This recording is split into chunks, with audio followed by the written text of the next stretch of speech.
अब देखो यार, अगर तुम लोग एडी किंगस्टन के फैन हो तो ये वीडियो तुम्हारे लिए होने वाली है, क्योंकि गाइस यहाँ पर एडी किंगस्टन एडब्ल्यू कंपनी को क्विट कर चुके हैं। एफटीआर के एडब्ल्यू में अनहैप्पी होने को लेकर एफटीआर की तरफ से बहुत ही बड़ा खुलासा हो चुका है। सीएम पंक के एडब्ल्यू में पोटेंशियल रिटर्न को लेकर सीएम पंक ने एक और बड़ा हिंट दे दिया है। केनी ओमेगा ने एडब्ल्यू के बैक स्टेज के स्टेज एटमॉस्फेयर को लेकर काफी बड़ा खुलासा कर दिया है। तो गाइस वहीं कीथ ली के एडब्ल्यू में पहले ब्लैक वर्ल्ड चैंपियन बनने को लेकर कीथ ली ने उनके लेटेस्ट इंटरव्यू में बात की गई। तो गाइस चलिए बिना किसी देरी के शुरू करते हैं इस वीडियो को। और गाइस सबसे पहले बात करेंगे एडी किंगस्टन की। अब देखो यार, अगर तुम लोगों ने अभी तक एडब्ल्यू के इस हफ्ते का go home edition Revolution Dynamite नहीं देखा है तो गाइस मैं तुम लोग को बता दूं, एडब्ल्यू के आज रेवोल्यूशन पेपर-व्यू के go home edition Dynamite show के ऊपर एडब्ल्यू के बैक स्टेज पर हमें एडी किंगस्टन का इंटरव्यू सेगमेंट देखने को मिला था, जहां पर एडी किंगस्टन के इस इंटरव्यू के अंदर एडी किंगस्टन ने एडब्ल्यू कंपनी को क्विट करने को लेकर बात की गई। और गाइस यहां पर एडी किंगस्टन के इस इंटरव्यू के अंदर एडी किंगस्टन ये कहते हैं कि एडी किंगस्टन एडब्ल्यू पर अब काम नहीं करेंगे। और गाइस इसके बाद एडी किंगस्टन इंटरव्यू से वॉकआउट कर जाते हैं। और गाइस यही एडी किंगस्टन के एडब्ल्यू के क्विट करने के इस इंटरव्यू के बाद अब फैंस इस चीज को लेकर बहुत ज्यादा कंफ्यूज हैं कि एडी किंगस्टन क्या सच में एडब्ल्यू कंपनी को क्विट करने वाले हैं। वेल गाइस मैं आपको बता दूं, एडी किंगस्टन सच में एडब्ल्यू कंपनी को शायद क्विट करने वाले हैं, क्योंकि गाइस यहां पर एडब्ल्यू कंपनी के पार्टनर इन प्रमोशन और टोनी खान के secondary wrestling promotion ROH wrestling के अंदर अब एडी किंगस्टन आप लोगों को देखने को मिलेंगे। और गाइस यहां पर एडब्ल्यू के बैक स्टेज से ये रिपोर्ट आ रही है कि एडी किंगस्टन को टोनी खान एडब्ल्यू के टेलीविजन से ऑफ करने वाले हैं। और गाइस टोनी खान के आरओएच के वीकली टीवी शो को दोबारा शुरू करने के बाद अब Tony Khan possibly Eddie Kingston को रेगुलर तौर पर आरओएच के अंदर यूज करेंगे। और गाइस क्योंकि ऑलरेडी आरओएच की टीवी टैपिंग के ऊपर एडी किंगस्टन आरओएच के मेन इवेंट लेवल के रेसलर बन चुके हैं, तो गाइस इसलिए पॉसिबली एडी किंगस्टन अब एडब्ल्यू के शो पर रेगुलरली काम ना करके बल्कि आरओएच के शो के ऊपर रेगुलरली काम करने वाले हैं। और गाइस पॉसिबली एडब्ल्यू के डायनामाइट शो के ऊपर एडब्ल्यू में आज जो एडी किंगस्टन का इंटरव्यू सेगमेंट हुआ था, ये सेगमेंट एडी किंगस्टन को एडब्ल्यू के टेलीविजन से ऑफ करने के लिए हुआ था। वेल गाइस देखना बहुत ही दिलचस्प होने वाला है कि अगर सच में टोनी खान ने एडी किंगस्टन को एडब्ल्यू के टेलीविजन से ऑफ करने का फैसला कर लिया है तो guys Tony Khan Eddie Kingston को आरओएच में कैसे यूज करते गए। बट गाइस आपको क्या लगता है, टोनी खान को एडी किंगस्टन को एडब्ल्यू से हटाकर आरओएच में डालना चाहिए या नहीं? आप लोग मुझे कमेंट करके बताइए। और गाइस जहां तक बात रही एडब्ल्यू की, तो गाइस यहीं इस हफ्ते एडब्ल्यू के farmer tag team champion FTR ने उनके लेटेस्ट इंटरव्यू के अंदर एडब्ल्यू के मैनेजमेंट के साथ उनके हिट होने को लेकर बात की गई। वेल गाइस ये बात तो मैंने आप लोगों को ऑलरेडी बताई है कि इस साल रेसलिंग ऑब्जर्वर न्यूज लेटर के द्वारा एफटीआर के tag team of the year award मिलने के बाद एडब्ल्यू कंपनी ने एफटीआर के अवार्ड को एक्नॉलेज नहीं किया था। और गाइस इसके बाद एफटीआर के मेंबर डेक्स हार्डवुड ने सोशल मीडिया पर आकर एडब्ल्यू कंपनी को कॉल आउट किया था। और गाइस यहीं डेक्स हार्डवुड के एडब्ल्यू को कॉल आउट करने के बाद अब इस हफ्ते डेक्स हार्डवुड के लेटेस्ट इंटरव्यू के अंदर डेक्स हार्डवुड से एडब्ल्यू कंपनी के साथ उनके हिट को लेकर बात की गई है। और गाइस यहां पर जब डेक्स हार्डवुड से ये पूछा गया कि क्या डेक्स हार्डवुड एडब्ल्यू कंपनी के साथ किसी भी तरीके के हिट के अंदर है, तो गाइस यहां पर डेक्स हार्डवुड का ये कहना है कि डेक्स हार्डवुड या एफटीआर की तरफ से एडब्ल्यू कंपनी को लेकर किसी भी तरीके का कोई भी हिट नहीं गए। बट गाइस जहां तक बात रही एफटीआर के एडब्ल्यू के द्वारा एक्नॉलेज ना होने की, तो गाइस यहां पर डेक्स हार्डवुड का ये कहना है कि जब रेसलिंग ऑब्जर्वर न्यूज लेटर के द्वारा एफटीआर को टैग टीम और फ्यूड ऑफ द ईयर का अवार्ड मिला,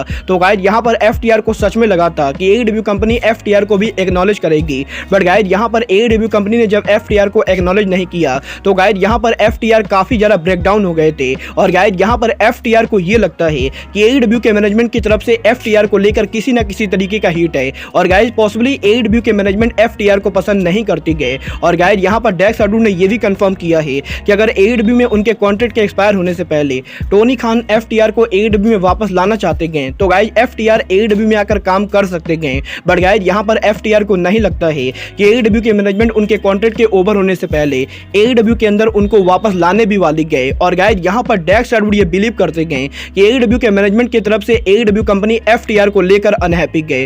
वेल गाइस आप इस पूरे मामले पर एफटीआर और एडब्ल्यू में किसको सपोर्ट करोगे? आप लोग मुझे कमेंट करके बताइए।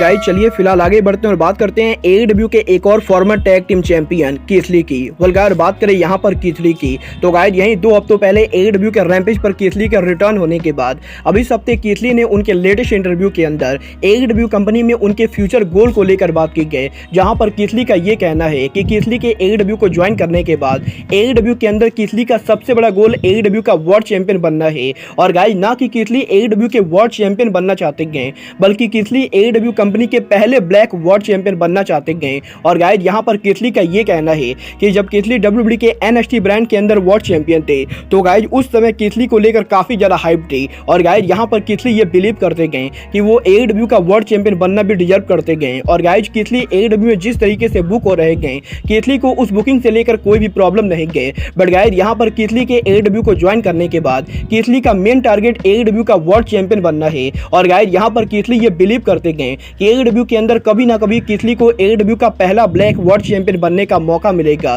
वेल गाइज मुझे लगता है कि AEW को केथली को एक ना एक बार चांस तो जरूर देना चाहिए। बट गाइज चलिए अब आगे बढ़ते हैं और बात करते हैं best in the world CM पंक की।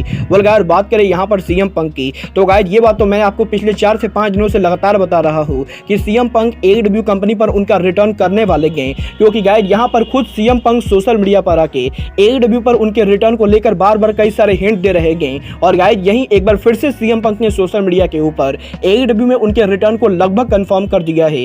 वेल गाइज इस हफ्ते सोशल मीडिया पर CM पंक के एक फैन ने CM पंक के एक वीडियो क्लिप को शेयर करते हुए CM पंक के रिटर्न होने को लेकर बात की थी। और गाइज यहाँ पर एक रेसलिंग फैन का ये कहना था कि ये रेसलिंग फैन CM पंक के रिटर्न का काफी तेजी से इंतजार कर रहा है। और गाइज यहाँ पर फैन CM पंक को देखने के लिए काफी परेशान है। और गाइज यही इस फैन के इस ट्वीट के बाद अब CM पंक ने इस फैन के ट्वीट पर रिप्लाई किया है, जहां पर CM पंक का ये कहना है कि CM पंक भी AEW में उनके रिटर्न का इंतजार कर रहे गए। और गाइज CM पंक उनके फैंस से ये प्रॉमिस करते गए कि बहुत ही जल्द फैंस को एक बार फिर से CM पंक रिंग के अंदर देखने को मिलेंगे। और गाइज यहाँ पर अब CM पंक के इस ट्वीट के बाद CM पंक एक बार फिर से डायरेक्टली इस चीज को टीच कर रहे गए कि वो AEW कंपनी पर उनका रिटर्न बहुत ही जल्द करने वाले गए। और गाइज क्या पता AEW का रिवोल्यूशन वो पेपर व्यू को जहां पर CM पंक FTR के साथ उनका कमबैक करे। वेल गाइज आपको क्या लगता है, टोनी खान को CM पंक को रिवोल्यूशन पेपर व्यू पर वापस लाना चाहिए या नहीं?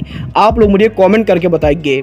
गाइस चलिए फिलहाल आगे बढ़ते हैं और बात करते हैं AEW के executive vice president Kenny Omega की। वेल बात करें यहाँ पर केनी ओमेगा की तो गाइस यहीं अभी सप्ताह केनी ओमेगा ने रेनी पैकेट के साथ उनके लेटेस्ट इंटरव्यू के अंदर AEW कंपनी पर उनके रिटर्न को लेकर बात की गई, जहां पर केनी ओमेगा का ये कहना है कि 2021 में केनी ओमेगा के हैंगमैन पेज से वर्ल्ड टाइटल को हार जाने के बाद जब केनी ओमेगा ने उनके इंजरी की वजह से 8 से 9 महीनों तक AEW कंपनी से ब्रेक लिया था, तो गाइस उस ब्रेक के बाद जब केनी ओमेगा AEW के ऑल आउट वीकेंड पर AEW कंपनी पर रिटर्न हुए थे तो गाइस केनी ओमेगा को AEW के बैक स्टेज का एटमॉस्फेयर पहले के मुकाबले बहुत ज्यादा डिफरेंट लग रहा था। और गाइस यहां पर ओमेगा का ये कहना है कि जब 2021 में ओमेगा ने AEW के कंपनी को लीव किया था तो गाइस उस समय AEW के बैक स्टेज के ऊपर हर चीजें बिल्कुल ही नॉर्मल चल रही थी। बट गाइस यहां पर जब 8 महीनों बाद केनी ओमेगा AEW के बैक स्टेज पर वापस आते गए तो गाइस ये केनी ओमेगा को AEW के बैक स्टेज का माहौल बहुत ज्यादा अलग लगता है। और गाइस यहां पर केनी ओमेगा का ये कहना है कि AEW के बैक स्टेज के ऊपर एटमॉस्फेयर काफी ज्यादा टेंशन भरा था। और गाइस AEW के लॉकर रूम के अंदर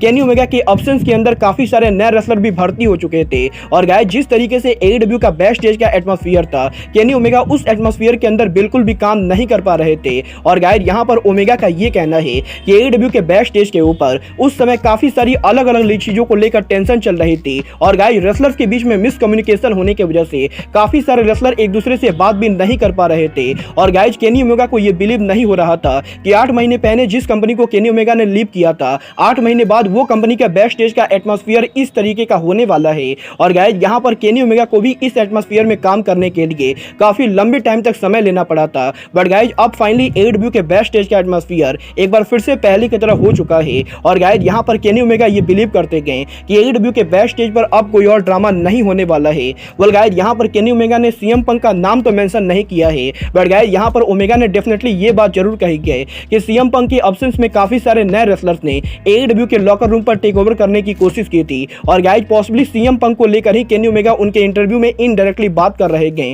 वेल गाइस आपको क्या लगता है AEW के लॉकर रूम में कौन AEW के लॉकर रूम का माहौल खराब कर रहा होगा? आप लोग मुझे कमेंट करके बताइए। बट गाइस अब आज के इस वीडियो में बस इतना ही। मैं मिलता हूं आपसे अपने अगले वीडियो में। बट गाइस तब तक के लिए good bye, good night and bang.